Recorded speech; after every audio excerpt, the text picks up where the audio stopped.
Capítulo 7. Hoje nós continuaremos aqui a nossa série de mensagens intitulada O Discurso do Rei, onde nós já estamos há um bom tempo estudando o Sermão do Monte.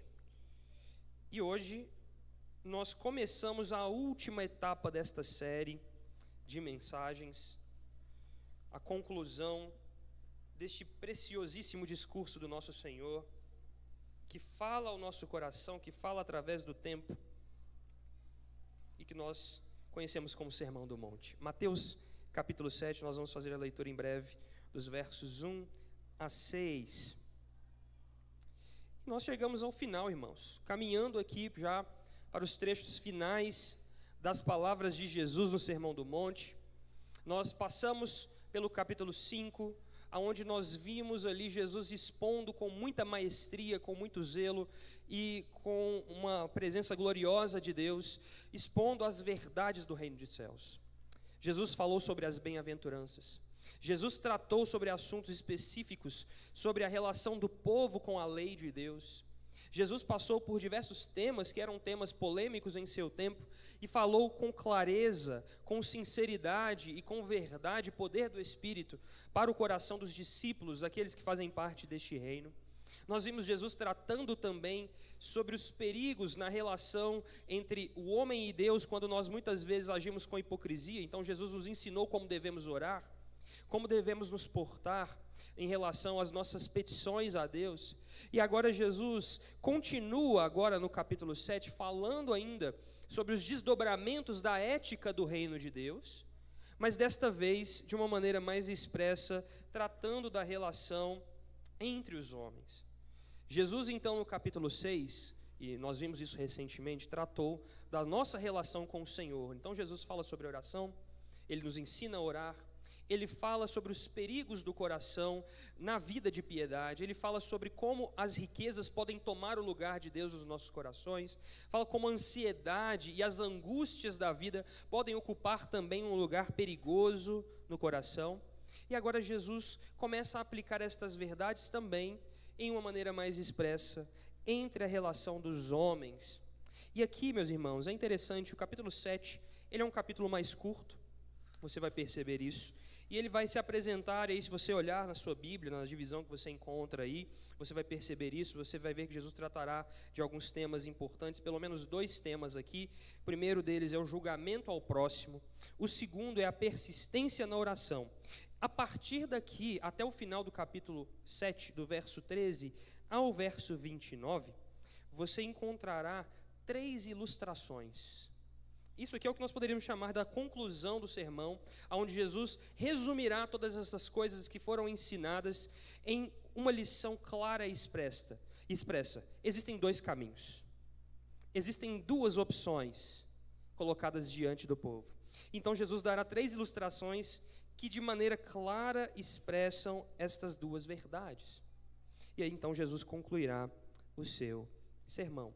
Hoje nós vamos começar o capítulo 7 concentrando a nossa atenção nos primeiros 6 versos desse capítulo, onde Jesus revela ao nosso coração uma verdade crucial sobre a nossa natureza, irmãos. A nossa natureza tem uma tendência extrema ao auto-engano e ao julgamento hipócrita. Esta é a verdade mais clara possível sobre a natureza humana caída. Nós temos uma tendência muito clara, muito direcionada a viver se enganando e enganando os outros. É assim que a maioria vive no mundo, irmãos. Mateus capítulo 7 vai nos mostrar que o ser humano é aquele único ser que possui uma grande capacidade para se enganar. Veja só uma ilustração interessante sobre isso, que acontece no dia a dia. Um homem está atrasado para o seu trabalho. Ele acorda cedo, e aí, vamos supor que esse atraso não aconteceu por uma negligência sua, mas ele se atrasou por algum motivo circunstancial. E então, para chegar a tempo no seu trabalho, ele cruza um sinal vermelho. E ele passa sem pensar de uma maneira completa, minuciosa, sobre os detalhes do que ter cruzado um sinal vermelho poderia ter causado. Nós podemos pensar aqui, poderia ter causado um acidente. Poderia ter causado um atropelamento de alguma outra pessoa. Ele poderia ter batido o carro, ter perdido o controle do carro pela velocidade. Vários motivos que eu poderia listar aqui. Pouco tempo depois, ele já chegando ao seu trabalho, ou então ele retornando do seu trabalho para a sua casa, ele para num sinal vermelho e alguém passa pelo sinal vermelho ao lado dele. Qual é a atitude desse homem? Qual é a sua atitude? Meu Deus, que imprudência. Como pode a pessoa passar assim no sinal vermelho? Olha o perigo, pode causar um acidente, pode atropelar alguém, pode bater o carro, olha a velocidade que ele passou aqui. Isso mostra para nós, de uma maneira simples, irmãos, que nós somos facilmente conduzidos e levados a passar um pano, usando uma linguagem que nós vemos nas redes sociais hoje, sobre os nossos próprios erros. E somos pouco condescendentes com os erros que estão ao nosso redor. O que é isso senão auto-engano? O que é isso senão viver uma vida pensando que os seus erros são pequenos demais diante dos seus próprios olhos e que o erro daquela pessoa que está ao seu lado parece gigantesco? Isso é auto-engano. Carson vai dizer o seguinte: nós, seres humanos, exibimos uma vasta capacidade de auto-engano. Por exemplo, prostituímos a justiça em justiça própria, a perfeição em uma reputação perfeita. Realizamos essa prostituição de forma tão inteligente que, na melhor das hipóteses, estamos apenas vagamente conscientes da monstruosidade que fizemos. Contra toda essa religião, Jesus já falou de forma incisiva. E, de fato, Jesus, no capítulo 6, que nós já passamos aqui por ele, falou de uma maneira expressa contra a religiosidade hipócrita.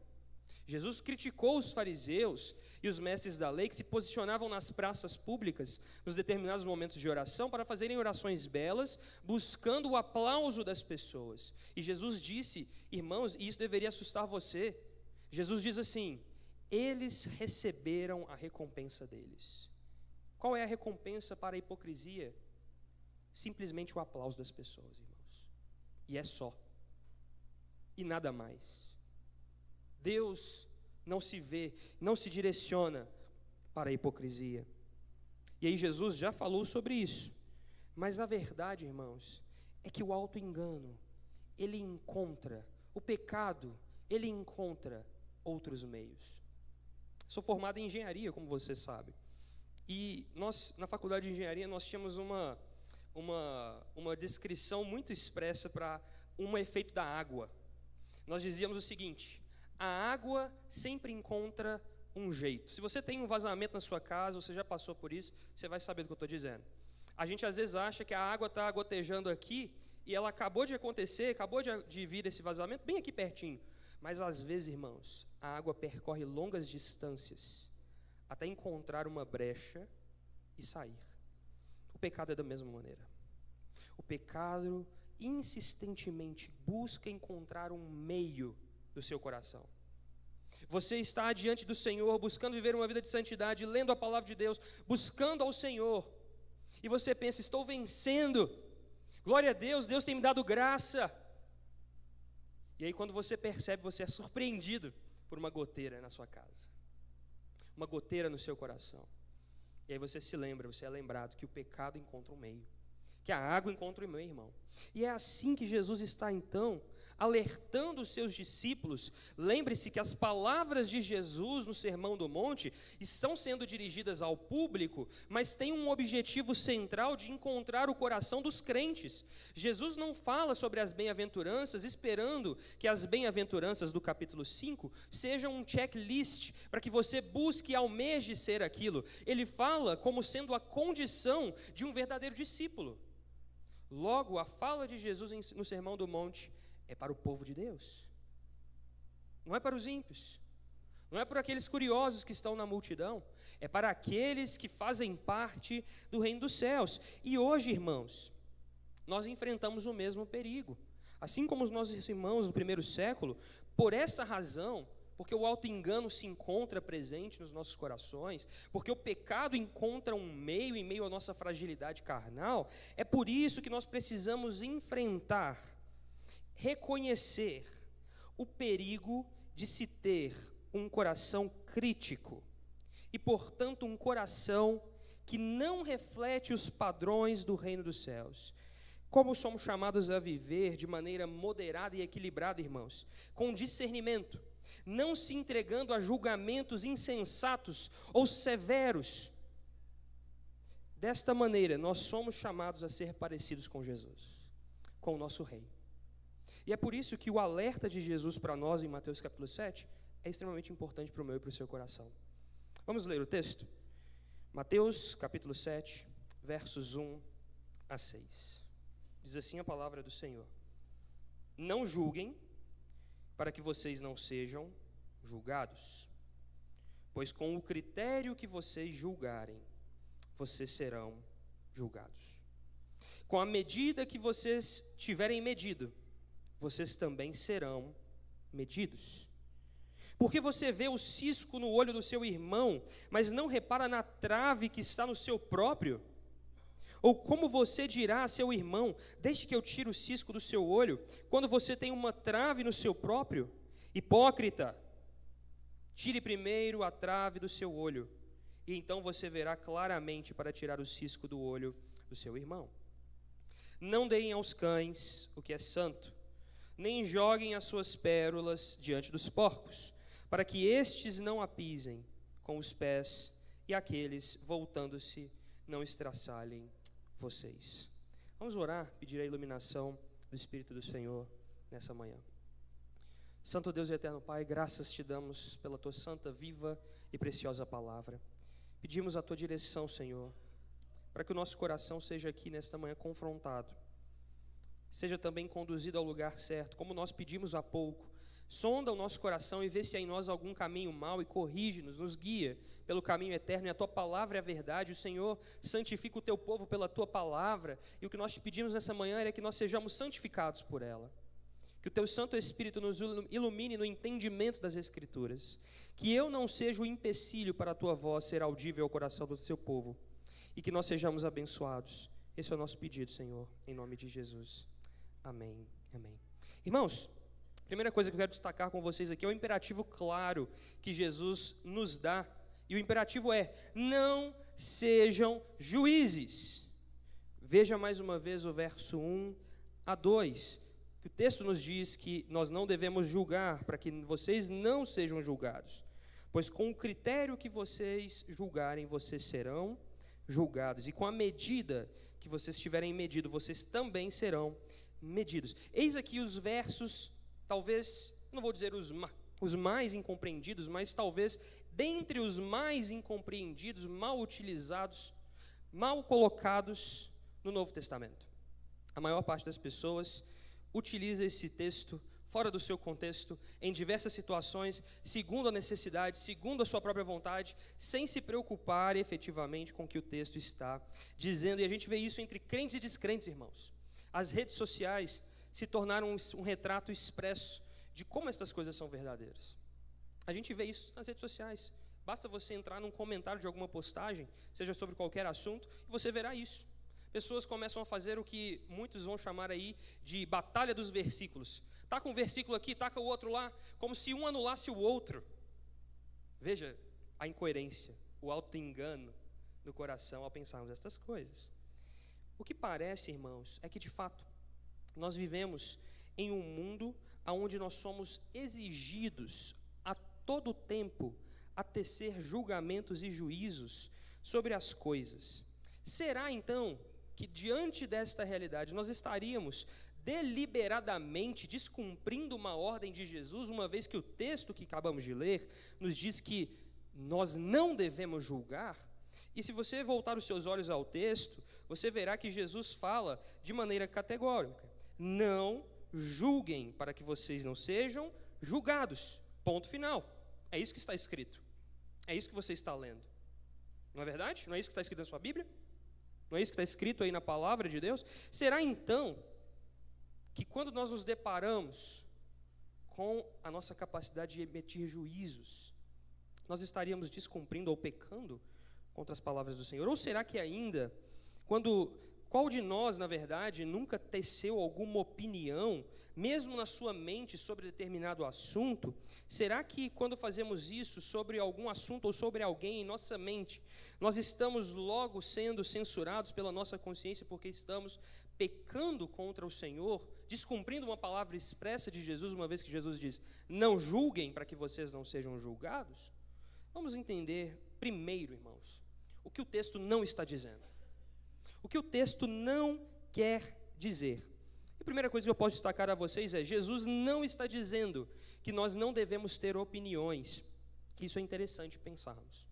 Porque quando nós olhamos para o texto bíblico e vemos a sua expressão, como Jesus diz aqui, e todo o contexto bíblico maior, todas as escrituras, todo o conjunto da lei do Senhor, uma das coisas interessantes que pensamos sobre os seres humanos e descobrimos logo em Gênesis, e não foi poucos domingos atrás o pastor Cristiano expôs aqui um texto falando a respeito da nossa condição de criação, onde Deus nos fez a sua imagem e semelhança.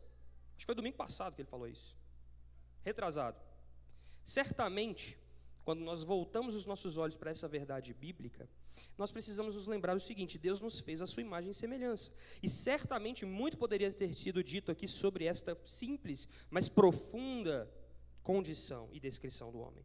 Mas nós percebemos que, além de ser uma função a qual Deus projetou o homem para ocupar, para a sua própria glória, nós recebemos e percebemos características que Deus mesmo conduziu e entregou ao homem, para que este homem possa ver e perceber que, em algum nível, existe sim muitas coisas que são parecidas, que nós recebemos e herdamos do nosso Senhor, do Deus Criador. E eu poderia destacar aqui uma destas coisas: volição. Vontade. Irmãos, você tem vontade. Você escolhe de manhã acordar, tomar o café. Você escolhe a roupa que você vai vir para a igreja. Você escolheu se você ia vir de carro ou de ônibus ou de Uber ou qual meio de transporte você veio. Você tem vontade, volição. E isso faz parte daquilo que Deus nos deu como imagem e semelhança. E porque temos vontade, nós fazemos escolhas. E quando fazemos escolhas, nós optamos por algo. E quando optamos por algo, permitimos que os nossos gostos se manifestem. Temos então opiniões. E isso é uma expressão da liberdade que Deus nos deu, como seres criados à sua imagem e semelhança.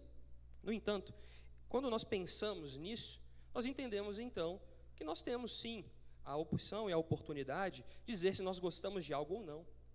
Eu gosto dessa roupa, eu não gosto dessa roupa. Eu gosto desse lugar, eu não gosto desse lugar. Eu gosto desse carro, eu não gosto desse carro. Eu gosto dessa refeição, não gosto dessa refeição. E isso expressa a sua capacidade de volição, de julgamento. Talvez, irmãos, a dificuldade para nós no texto bíblico são as palavras, os conceitos e os termos semânticos, eu posso usar assim para descrever, que expressam o sentido das palavras. Quando nós vemos a palavra julgar, nós, na maioria das vezes, somos conduzidos a um cenário de um tribunal. Não é essa a mente que talvez, a imagem que vem à sua mente, um tribunal, um juiz, um julgamento acontecendo. No entanto, quando Jesus está dizendo aqui, julgar, ele está relacionando este termo com algo que está próximo da realidade de conduzir a nossa própria vontade em fazer escolhas. Esta aqui é uma pergunta que nós precisamos responder, e eu digo que não. Uma vez que em toda a história bíblica, em todo o relato bíblico, e até mesmo no Evangelho, nós vemos em outras partes, Jesus nos dando direcionamentos que fazem parte deste conceito de escolhas e de volição. Portanto, Jesus não está aqui, quando diz em Mateus capítulo 7, não julguem. Ele não está tratando, então, das nossas opiniões ou escolhas que nós fazemos a partir da volição que recebemos de Deus. Embora nós estejamos em uma condição caída, embora a nossa vontade esteja corrompida, nós ainda temos a capacidade de tomar decisões e adquirir gostos pessoais. E isso em si mesmo não é um problema neste contexto. Esta é a primeira coisa que julgar aqui no texto não é. Uma segunda coisa, que o que Jesus está dizendo aqui não é, meus irmãos, é que Jesus não está falando sobre o pensamento que discerne entre o certo e o errado. entre o bem e o mal. Aqui, mais do que no ponto anterior, é que nós encontramos a maior parte dos problemas e tensões relacionados a esse texto. Porque na maioria das vezes nós vamos aplicar esse texto neste contexto específico, onde a gente está vendo alguma coisa errada, onde a gente está vendo alguma coisa que aparentemente está fora do eixo, e aí as pessoas rebatem essa crítica que pode vir para um erro ou um problema com este texto. Não julguem, você não pode falar nada, cala o seu coração, não fale, você está descumprindo a palavra do Senhor. Mas veja, é aqui que nós encontramos as maiores tensões. Jesus, ao falar sobre não julgar, irmãos, não está falando sobre apontar o pecado ou apontar o que é justo. Veja o porquê desta razão ser uma boa opção para que nós não entendamos o texto. Se você ler o próprio capítulo 7, a partir do verso 13 a 29, Jesus vai dar a descrição dos falsos profetas. O que Jesus está fazendo aqui é justamente dizendo para nós assim: pelos frutos vocês os conhecerão. Jesus, então, ao dizer isso, está dizendo o quê? Você deve discernir. Há um certo e há um errado. Há um caminho de vida, há um caminho de morte. Nós vamos explorar esses temas mais à frente. No entanto, como poderia Jesus se contradizer no texto ao dizer não julguem? E à medida que o texto avança, logo poucos versículos depois, Jesus fala: pelos frutos vocês os reconhecerão. Certamente, então, Jesus não está falando, queridos, sobre o discernimento entre certo e errado, entre aquilo que é justo e aquilo que não é. Não é isso que Jesus está dizendo. Vale aqui adiantarmos esta questão de que no texto em que nós estamos lendo, no contexto da fala de Jesus, Jesus está falando aos cidadãos do reino, como já foi dito. Jesus fala isso de uma maneira mais expressa e vai explicar isso nos versos 3 e 4 do capítulo 7. Logo, nós estamos falando aqui da relação entre irmãos na igreja. E neste contexto, é importante entendermos aqui que sim, de fato, nós precisamos discernir. E Jesus nos dará uma boa condição para fazer isso em breve. Mas se você olhar pelo verso 20, como eu disse a vocês do capítulo 7, você verá que Jesus vai dizer assim: pelos seus frutos vocês os conhecerão. O que Jesus propõe aqui é a verificação da verdade, o discernimento e o julgamento aqui, utilizando esta palavra julgamento como um sinônimo de discernimento, para avaliar se algo é correto ou não, verdadeiro ou falso, se procede de Deus ou não. E isto deve sim ser feito por cada um de nós. Você deve pedir a Deus discernimento para avaliar se a palavra pregada em um púlpito é verdadeira ou não. Se a palavra está sendo levada com fidelidade, se está sendo vivida com fidelidade, em uma busca sincera. Sim, isso nós devemos sempre. E aqui nós já temos condições suficientes, uma vez que a gente já entendeu o que Jesus não está dizendo, para entender o que Jesus está dizendo, irmãos. Veja então a palavra do Senhor Jesus, novamente, os versos 1 e 2. Ele diz: não julguem para que vocês não sejam julgados, pois com o critério que vocês julgarem, vocês serão julgados. Com a medida que vocês tiverem medido, vocês também serão medidos. E aqui eu vou lançar mão do recurso bíblico da língua grega, a língua original do Novo Testamento.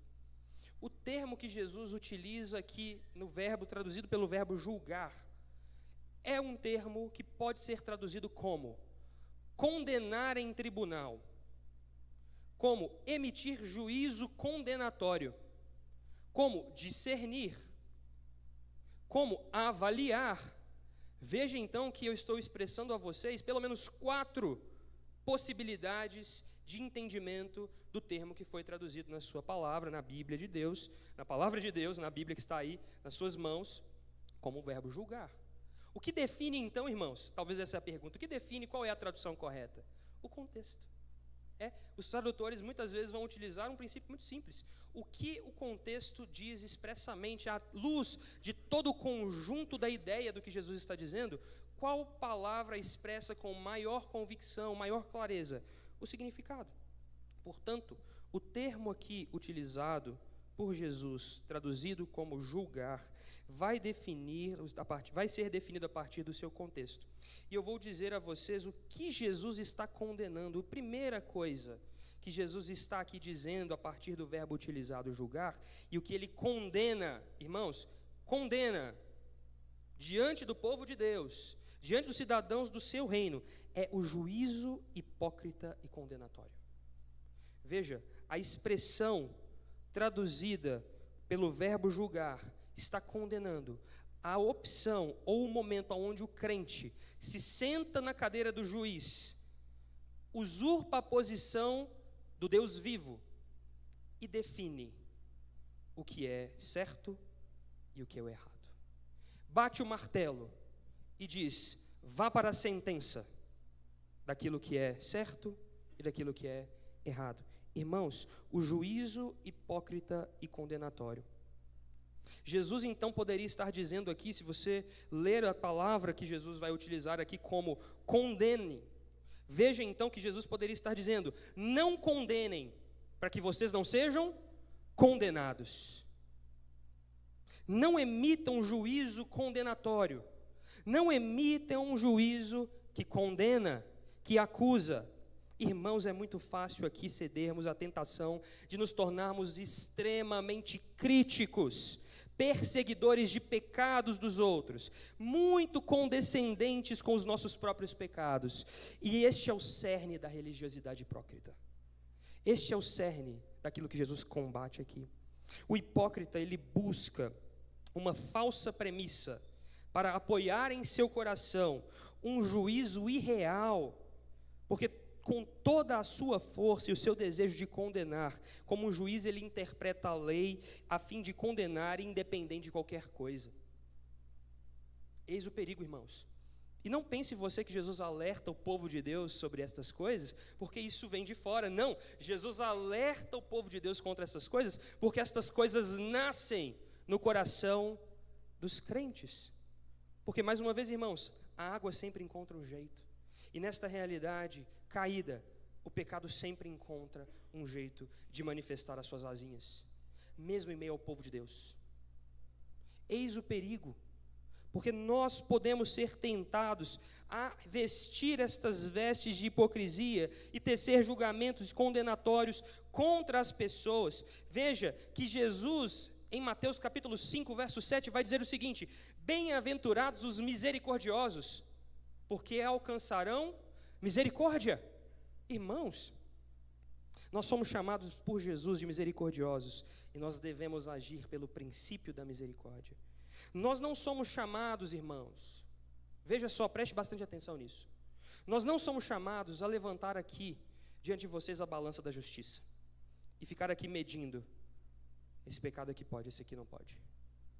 Essa sua ação aqui está boa, essa aqui não está. Eu não fico na porta medindo como a balança da justiça, os pastores não fazem isso, e você também não deve fazer.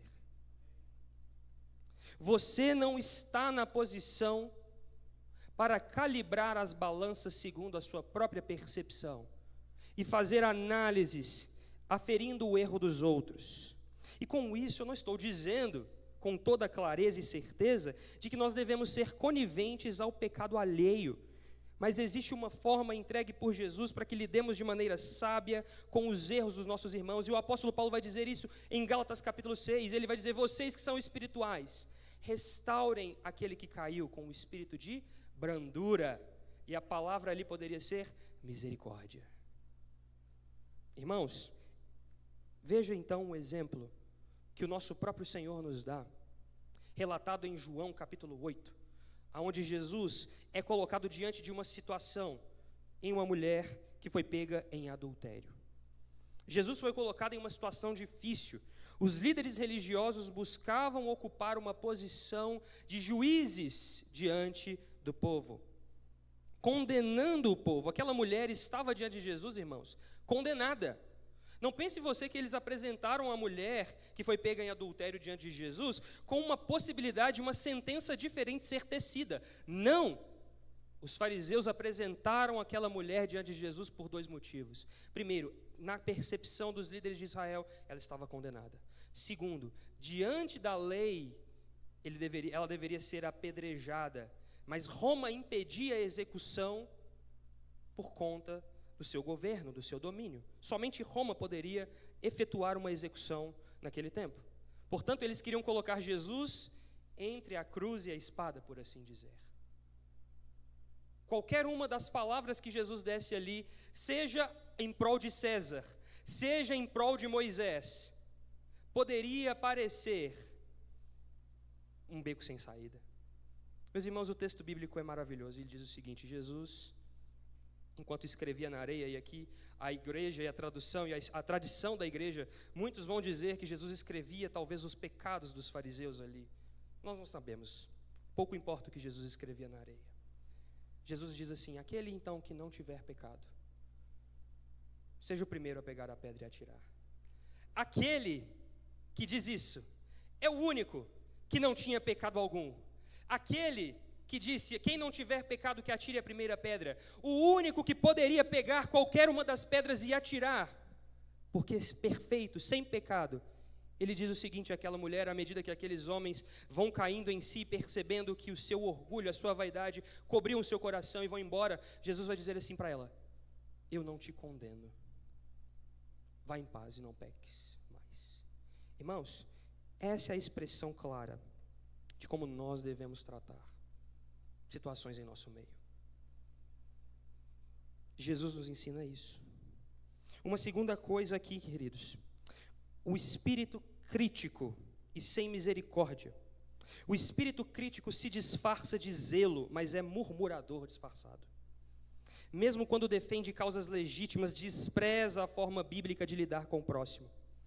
E aqui eu vou dizer o seguinte: nós reformados somos os primeiros a ocupar posições de juízes, porque muitas vezes estamos aqui traduzindo o nosso juízo, a nossa condenação, como zelo pela doutrina, como zelo pelo ensino. E aqui eu faço uma autocrítica, irmãos. O zelo pela doutrina, pelo zelo pela doutrina se torna um orgulho e torna ruína. Porque, irmãos, Sproul vai dizer o seguinte: os indivíduos com o espírito crítico estão sempre implicando com algo. Eles não ficam satisfeitos a menos que estejam infelizes e criticando algo ou alguém. Esta é a condição que Jesus está aqui condenando, irmãos. Como cristãos, nós devemos ser os primeiros, aqueles que apressam em se mostrar misericordiosos, porque nós recebemos misericórdia de Deus. Eu e você só podemos nos posicionar aqui porque Deus nos perdoou de pecados terríveis. E é recebendo o perdão de Deus, nós devemos estender, em primeiro lugar, a misericórdia e o perdão. Nós devemos ser demorados ao condenar alguém de maneira ferrenha. Veja que eu disse a vocês que os reformados são os primeiros a fazer isso. Veja então o contexto da igreja. Quantas vezes, irmãos, a igreja é ferida por causa de críticas sobre coisas periféricas, a cor das paredes. Talvez você que esteja aqui, no seu coração, isso não precisa dizer, mas eu já estive numa posição como essa, vai dizer o seguinte: nossa, a igreja de parede preta, misericórdia. Meu Deus, telão de LED, misericórdia. Irmãos, é sério? É isso que você vê? Eu conheço inúmeras igrejas, graças a Deus por isso, fiéis à doutrina, fiéis à palavra, com a parede preta e com telão de LED. E se não estivesse pastoreando nessa igreja, estaria lá com meus irmãos. Veja só, nós estamos reclamando, irmãos, nós estamos criticando, nós estamos murmurando, porque nós não estamos tratando de coisas centrais no reino de Deus. As coisas secundárias ocupam lugares e posições de centralidade. E quando isso acontece, tudo isso denuncia mais o nosso orgulho do que a nossa fidelidade ao reino de Deus. Jesus então nos apresenta por que os crentes não devem adotar esse estilo de vida, irmãos. Pelo simples fato que deveria ser temido no coração de cada um de nós aqui, de que próprio Deus adotará a mesma medida que nós usarmos para nos medir. Isso deveria assustar a você e a mim.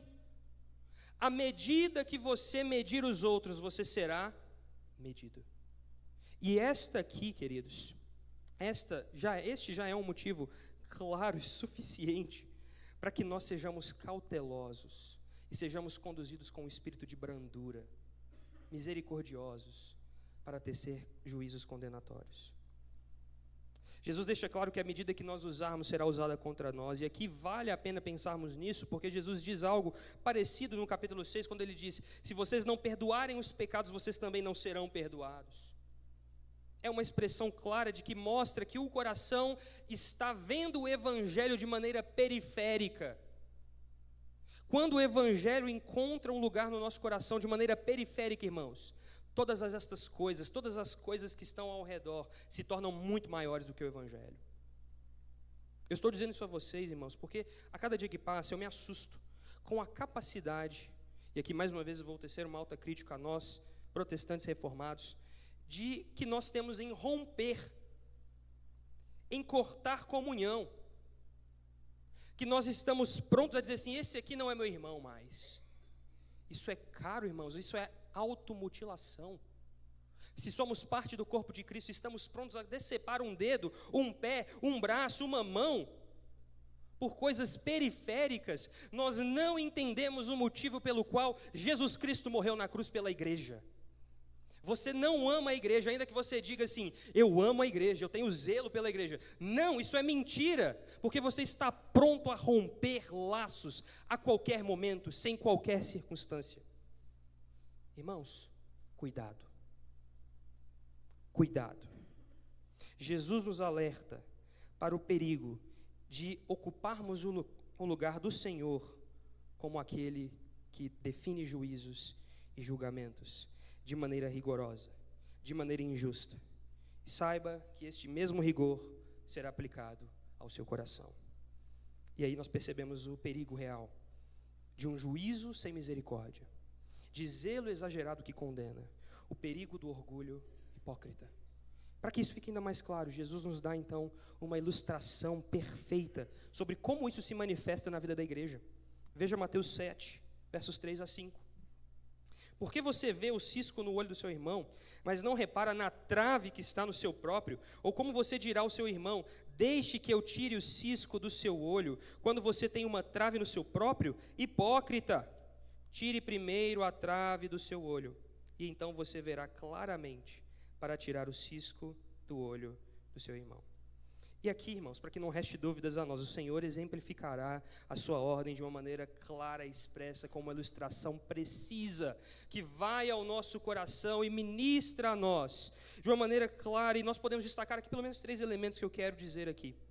Primeiro deles, nesta ilustração, Jesus coloca um contraponto entre o cisco e a trave. A palavra trave, irmãos, no grego, poderia ser aqui traduzida como viga.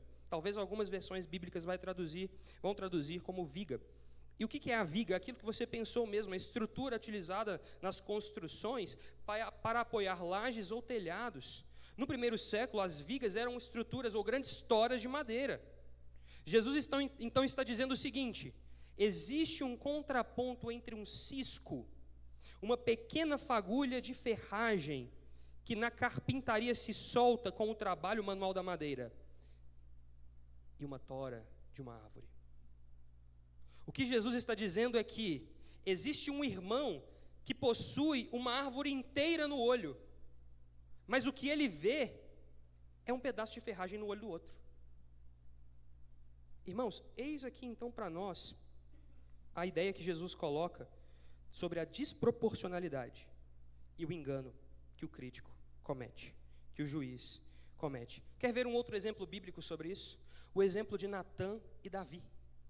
Lembre-se que quando Davi cometeu o seu pecado, terrível como é descrito para nós, um adultério seguido de um assassinato premeditado, veja que Davi, nós dizemos muitas vezes e tratamos Davi em um lugar, em uma posição de honra, e isso não é por conta dele, não é mérito dele, é graça de Deus, mas veja que o pecado de Davi, se fosse cometido nos nossos dias, eu duvido muito que qualquer pessoa se sentaria ao lado dele, em um mundo que nós vivemos. Mas veja, Davi premeditou um adultério, e para encobrir o seu erro, cometeu um assassinato. Para encobrir o seu erro, sabendo ou pensando que ninguém poderia perceber isso. Então eis que o profeta Natã se aproxima de Davi e conta a ele uma história. Existiam 2 fazendeiros. Um desses, mais pobre, tinha uma cordeirinha. Era preciosa. Era tudo que ele tinha. O outro tinha vários. Esse fazendeiro rico assassina o outro fazendeiro para tomar a cordeirinha dele. O que faremos diante dessa situação, ó grande rei Davi? E Davi diz o quê? A Bíblia vai nos dizer que Davi se ira e se levanta com um espírito de justiça. E ele diz assim: quem é este homem? E o profeta responde na mesma hora: este homem é você. Irmãos,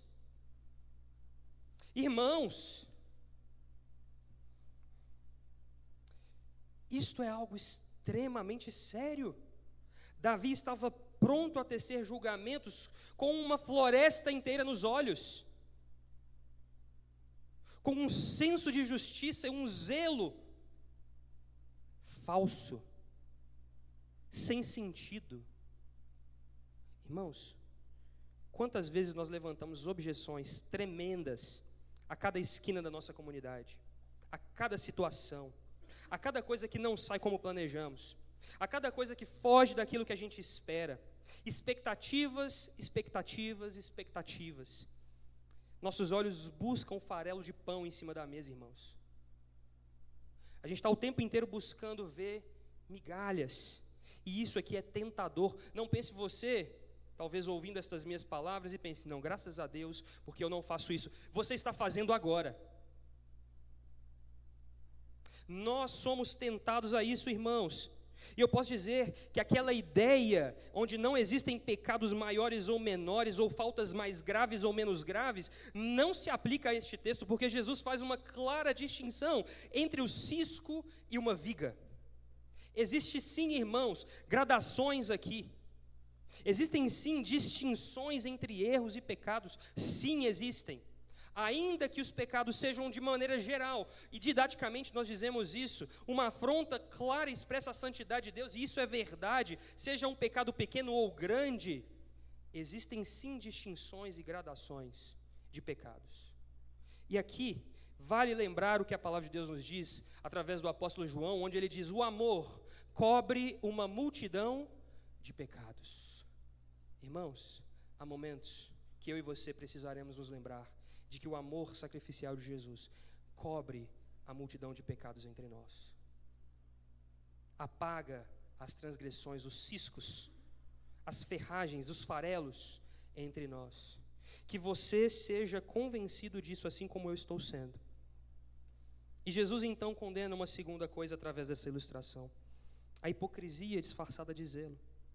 Veja que o exemplo que Jesus nos dá mostra um irmão que diligentemente, mesmo com uma viga aos seus olhos, busca o irmão que tem um cisco com um desejo de ajudá-lo. Não é isso que o texto vai dizer? O texto está dizendo para nós que esse irmão diz o seguinte, veja só o que o texto diz: deixe-me tirar o cisco do seu olho, irmão. O desejo então é diligente em ajudar. Mas veja que a expressão do falso zelo, da hipocrisia disfarçada de amor pela igreja, é expressamente danoso, porque mostra uma ruptura na comunhão e uma vida de desconfiança. E assim, isso se cultiva na hipocrisia. E assim, nós fazemos vista grossa aos nossos próprios pecados, que são grandes vigas de madeira. Estamos prontos desejosos a ajudar os nossos irmãos a viverem uma vida de santidade. Olha que discurso bonito. Eu quero que meu irmão seja santo, eu quero ajudar, eu vou corrigi-lo. Quero ajudá-lo. Será mesmo? Som do seu coração. Sproul vai dizer o seguinte ainda sobre este texto, irmãos: quando temos toras nos olhos, consideramos-nas como simples farpas. Quando vemos farpas nos olhos dos outros, enxergamos-nas como toras. E é assim que o pecado destrói as relações humanas e a comunidade. E é por isso que Jesus está nos alertando a ter cuidado, porque se nós adotamos um espírito julgador em relação aos outros, aquilo que vai volta, e seremos também julgados na mesma medida. Irmãos, isto aqui precisa nos lembrar que nós precisamos estar dispostos a discernir o verdadeiro zelo do Senhor contra o zelo farisaico e hipócrita. Porque certamente não age de maneira a conquistar tudo a qualquer custo. Não age a colocar uma falsa perfeição sobre as quatro paredes desta igreja, buscando agradar a sua própria vontade ou as suas próprias interpretações. E com isso, sacrifica tantos quantos forem necessários. Isso não é zelo do Senhor. Isso é zelo de hipocrisia. Isso age como veneno nas relações. Isso gera desconfiança, abre feridas, gera maledicência. E maledicência, irmãos, é falar mal, falar sob suspeita, com uma aparência de piedade. É fruto de um coração cheio de veneno. Como diz Jesus, o coração, a boca fala do que o coração está cheio, em Lucas 6,45. Tiago adverte ainda mais quando ele vai dizer o seguinte, que da mesma boca que bendiz o Senhor, também saem maldições contra os irmãos, isso não deve ser assim. E Pedro nos chama a abandonar toda forma de maledicência, em 1 Pedro, capítulo 2, versos 1. Cuidado com isso, irmãos, é fácil a gente separar, a gente colocar desabafos, mas são maledicências, são pecados, são venenos. É fácil dar espaço ao coração murmurador, que a todo momento reclama. E por fim, Jesus fala sobre o desejo de guiar os outros sobre a sua própria percepção. Nessa ilustração de Jesus, ele nos mostra que o desejo de arrancar o cisco no olho do irmão, enquanto se tem uma trave no seu próprio olho, expressa uma visão distorcida, primeiro, sobre si mesmo, porque não está vendo, segundo a luz do Espírito, quem você de fato é. Segundo, sobre o outro, porque te leva a tecer julgamentos e juízos sobre o outro que talvez apresenta de fato falhas e ciscos nos olhos. E terceiro, expressa uma falsa compreensão sobre quem Deus é, porque essas pessoas veem Deus como um juiz severo. Irmãos, nós não estamos diante de alguém que julga com severidade, nós estamos diante do Senhor que julga de maneira amorosa, e isto é verdade. Somos nós que no nosso coração vivemos em uma dualidade, ou Deus é juiz ou Deus ama, ou Deus me condena ou Deus me absolve, e isso é que gera instabilidade nos nossos corações. Mas Deus não possui nenhum tipo de sombra de variação ou qualquer dubiedade entre os seus atributos. Deus julga com amor e enquanto ama, julga. Irmãos, isto é a verdade clara das Escrituras sobre quem Deus é. Não permita que as suas percepções falsas sobre Deus, porque, irmãos, não pense você que você não tem. Nós somos tentados o tempo inteiro contra a idolatria. E de fato nós criamos percepções sobre Deus, que alimentam as nossas atitudes e as nossas relações entre os outros, com os nossos irmãos, que nós sejamos conduzidos pelo Senhor a limpar o nosso coração, para que a gente não haja assim. Por isso o apóstolo Paulo vai dizer o seguinte, Romanos capítulo 14, verso 10, ele vai reverberar as palavras do Senhor Jesus aqui, quando ele vai dizer, porém, você, porque julga o seu irmão, e você, porque despreza o seu irmão, pois todos temos de comparecer diante do tribunal de Deus. Paulo fala isso em Romanos, no contexto onde existe uma dificuldade entre vários irmãos, entre alguns que entendem que um dia é santo e os outros todos são santos, alguns que comem certos alimentos e outros que não comem, pontos periféricos na fé, que no primeiro século estavam ali colocados diante da mesa dos cristãos, e isso era motivo dentre alguns dos romanos, para que se cortasse comunhão, e Paulo alerta, não façam isso, sejam sábios, e se coloquem em amor pelos mais fracos na fé, não levem e não conduzam ninguém ao escândalo. O crítico, irmãos, o juiz, age motivada por uma falsa percepção de Deus, geralmente baseada na sua própria dureza consigo mesmo e na percepção de que Deus está o tempo inteiro buscando falhas e tropeços em seu povo. E isso revela a pouca confiança que o juiz tem na obra da salvação. Ele está alicerçado indiretamente nas suas próprias obras. Aquele que busca isso precisa ser conduzido pelo Espírito Santo a olhar para a cruz do Calvário e descobrir que Jesus é quem apresenta os méritos, que não são nossos, irmãos, são de Cristo, mas que somos recebidos neles, que Ele nos dá como presente. Há aqui um perigo, um engano, porque o crítico, ao pensar que aplicando o seu próprio crivo, que é irreal, que é imperfeito, que não reflete a realidade de Deus, a si mesmo, ele está liberado a aplicar este mesmo crivo aos outros. E não é verdade. Não é verdade. Cuidado, irmãos. Cuidado. A nossa vida não pode ser baseada na nossa própria visão ou percepção, daquilo que a gente acha que Deus definiu, mas sim naquilo que Deus de fato definiu, naquilo que está expressamente, claramente explícito ao povo de Deus, a partir do entendimento real de Deus sobre o seu povo e não do entendimento individualizado de vocês, a partir de quem Deus é, a partir do que o povo deveria ser. Pouco importa o que você pensa que a igreja deveria ser, importa o que Jesus diz que a igreja é. Importa a natureza daquele que a criou, a gerou, a conquistou, a comprou com precioso sangue, dizer como a igreja deve de fato ser. Não a minha preferência, não a sua preferência. Por isso Jesus nos dá um caminho melhor, irmãos. Verso 6 do capítulo 7. Um caminho de moderação, discernimento em amor. Não deem aos cães, Jesus vai dizer, o que é santo. Nem joguem as suas pérolas diante dos porcos, para que estes não as pisem com os pés e aqueles voltando-se não estraçalhem vocês. Finalmente, irmãos, Jesus nos aponta um caminho mais excelente, o caminho do discernimento. Quando Jesus usa essa analogia dos cães e dos porcos, não pense você que Jesus está pensando no cachorrinho que é seu animal de estimação, bonitinho, cheiroso e tudo mais, não.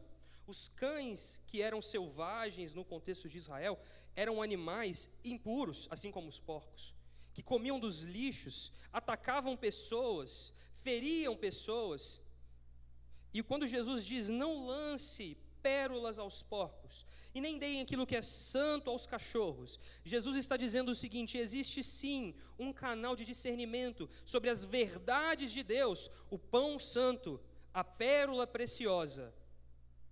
E quando nós devemos discernir o momento de falar ou calar, entregar, insistir ou deixar ir, nós precisamos ser conduzidos pelo Senhor a pensar com diligência sobre estas coisas.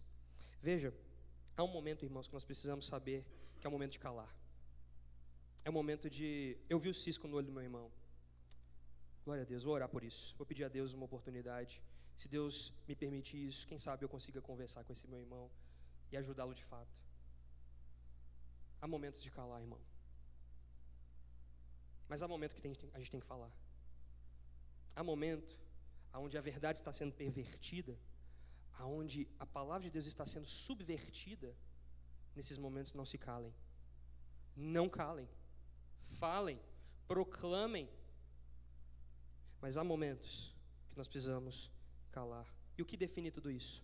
Moderação e discernimento. Eu oro para vocês, meus irmãos. Peço a Deus por vocês, para que Deus faça vocês moderados e maduros na fé. Peço a Deus para que dê a cada um de nós aqui a medida certa daquilo que Ele deseja para nós. Não peço nem mais nem menos. Que eu e você sejamos instruídos nessa verdade, a batalhar pelas coisas corretas. Nem toda batalha é legítima. Nem toda luta vale a pena. E nós não somos chamados a todas elas. Escolha bem suas batalhas. Peça a ação do Espírito Santo para discernir o seu coração. Apresente o seu coração com sinceridade diante de irmãos maduros na fé e de irmãos que desejam ser aqueles que restauram com espírito de brandura, com misericórdia. Apresente o seu coração, não importa quais sejam as suas faltas, irmãos, mas apresente o seu coração, porque somente uma vez que você apresentar o seu coração em sinceridade, é que Deus agirá e conduzirá a uma verdadeira restauração. Aí sim, a gente consegue ver que Jesus vai lá e tira a trave do nosso olho, né? A gente vê com clareza e a gente pode de fato ajudar. Mas cuidado, a linha é tênue entre tecer julgamentos maldosos e entre de fato amar as pessoas. Que o Senhor nos ajude a escolher um caminho mais excelente, não mais fácil, não mais curto, mas o melhor caminho. A certeza de que é melhor do que o julgamento excessivo ou a conivência completa com todos os erros. Um caminho onde a gente vai precisar discernir entre falar ou não falar, calar, ou agir ou não agir. O criticismo, o julgamento severo e a hipocrisia é altamente destrutiva, meus irmãos, e fere a comunhão da igreja. A comunhão que Cristo entregou no seu próprio sangue para conquistar por nós. Não esteja pronto a sacrificar o seu irmão. Não esteja pronto a deduzir que as suas percepções estão corretas. Não esteja pronto a colocar um muro de separação entre aquilo que Deus uniu. E para isso, basta olhar para a cruz. Olha para a cruz. Se lembra de quão feio o seu pecado foi expresso, pintado naquela obra que foi a cruz do Calvário. Se lembre que é Cristo Jesus, na sua graça e misericórdia, que estende a mão aos pecadores. Aquele que poderia condenar, não o fez. Irmãos, Jesus que poderia ter condenado, Jesus que poderia ter feito fogo cair sobre aquela nação ímpia que estava Israel no seu período. João e Tiago, chamados de filhos do trovão, queriam que fogo caísse sobre Cafarnaum, sobre Nazaré. Aquele que tinha poder para fazer isso, não o fez. Aquele que poderia condenar, não condenou. Por que você então condena? Por que eu condeno? Que sejamos cautelosos, humildes, que tenhamos um coração ensinável, irmãos. Eu digo a vocês, aquele que tem um espírito inflexível, rígido, se quebra. Deus resiste aos orgulhosos, mas dá graça aos humildes. Que você e eu sejamos conduzidos em humildade, tardios para falar, prontos para ouvir. Na verdade do Senhor, é o nosso desejo, é o desejo do Senhor para nós. Amém? Oremos. Santo Deus e eterno Pai, graças te damos, porque o Senhor é bom e sua misericórdia dura para sempre. Obrigado pela tua palavra, Jesus, que é verdade para a nossa vida. Por mais dura que seja, Senhor, por mais difícil que seja de proclamar, mas que o Senhor nos dê graça e nos ajude a viver isso de uma maneira verdadeira, sem hipocrisia, sem fingimentos, sem desconfianças. Que o Senhor permita que esta igreja continue crescendo na graça do Senhor, no conhecimento do Senhor, que os meus irmãos aqui sejam conduzidos com um espírito quebrantado e ensinável, um coração desejoso em amar as pessoas, em cobrir multidões de pecados, desfrutando da graça do Senhor no seu amor, que nós mesmos recebemos em primeiro lugar. Nos ajuda a ter consciência, ó Pai, dos momentos onde os desabafos são traduzidos como palavras de murmuração. Nos ajuda a nos dar consciência disso. Nos dá consciência, ó Pai, de que nós precisamos ser cautelosos e esperar o melhor do nosso irmão. Nos ajuda a ver da maneira que o Senhor vê. Da maneira que o Senhor vê. Nos ajuda a nos lembrar de que o Senhor é aquele que poderia nos condenar, que poderia atirar pedras em nós, mas o Senhor estendeu as tuas mãos e nos tirou do lamaçal do pecado. O Senhor é aquele que, ao receber diante de si mesmo um leproso, que dizia: Senhor, se o Senhor quiser, o Senhor pode me purificar. E o Senhor disse: eu quero ser limpo. O Senhor é aquele que não se contamina com os nossos erros e pecados. Ao contrário, o Senhor é aquele que nos purifica de todos os erros e pecados. Que nós possamos confiar na sua obra, Jesus, verdadeiramente. Que nós possamos jogar luz nos cantinhos obscuros do nosso coração, ainda que a luz da sala esteja acesa. Que nós lancemos luz atrás dos móveis do coração. Nos ajuda, Senhor, a ter o Evangelho no centro do nosso coração, das nossas relações, dos nossos relacionamentos na igreja, da nossa relação com todos os mecanismos que aquilo que o Senhor proporcionou, amando o seu povo, zelando pelo seu povo, fazendo aquilo que o Senhor nos chamou para fazer. É a nossa oração, em nome de Jesus. Amém. Que o grande amor de Deus, o nosso Pai, a graça salvadora de Jesus, a comunhão e a direção do Espírito Santo seja com todo o povo do Senhor hoje